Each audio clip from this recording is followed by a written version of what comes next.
Hello.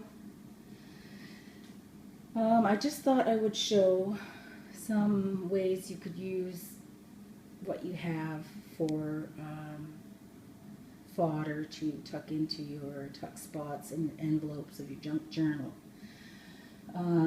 Rather than showing me creating some of those things, I'll show you some of the resources that I use. One of them is old book pages. I like this one because the little text is so small you can barely read it, so you kind of don't have to worry too much about what it says. It's an old one, and also there are some really cool illustrations in it, which I may scan and then keep for further use, because I think it's just so old it doesn't fall under any kind of copyright law that I'm going to worry about too much. And then I can cut it to size, and I can round the corners, and I can get a pre-cut die cut that I bought and glue it on there to create something to tuck into my tuck spots in my envelopes. Another good thing is right here, these 4x6 index cards. Get them in any office supply or Walmart, anywhere.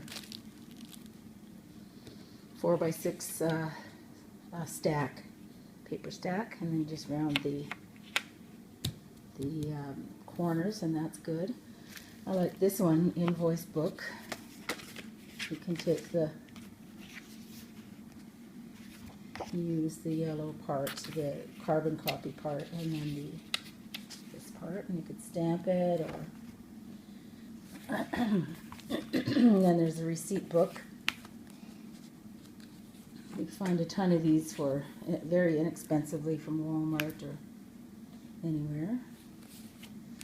Another one that I do like is if you have old little notepads or journaling notepads, you can take them off and fold them and use them to tuck in there. You can ink the edges of them, or you can use them just like that. You can round the edges. You could use your stamps. Your stamps and your watercolors, how I did this one. Well, my stamps and my watercolor. And Mary Cecily Barker stamps. That's not colored yet, but once I get my watercolors going or whatever, I can fill that in. It'd be nice.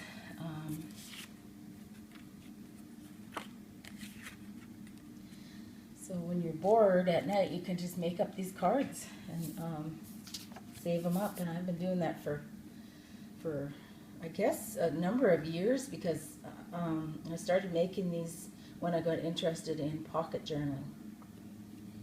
So I was making these to fit in the pockets, not pocket journaling, pocket scrapbooking. These will fit in the pockets.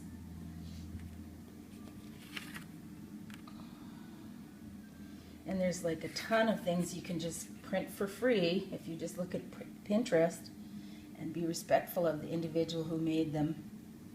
I hope I am anyway, I try.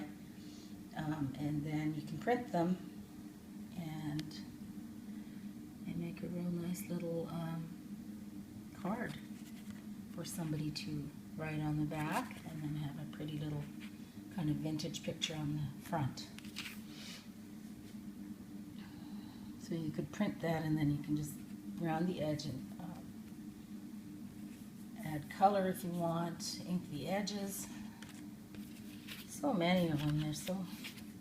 People are so generous. So that's what I've done here. And like I say, just using my stamps. That's a stamp. My favorite hummingbird.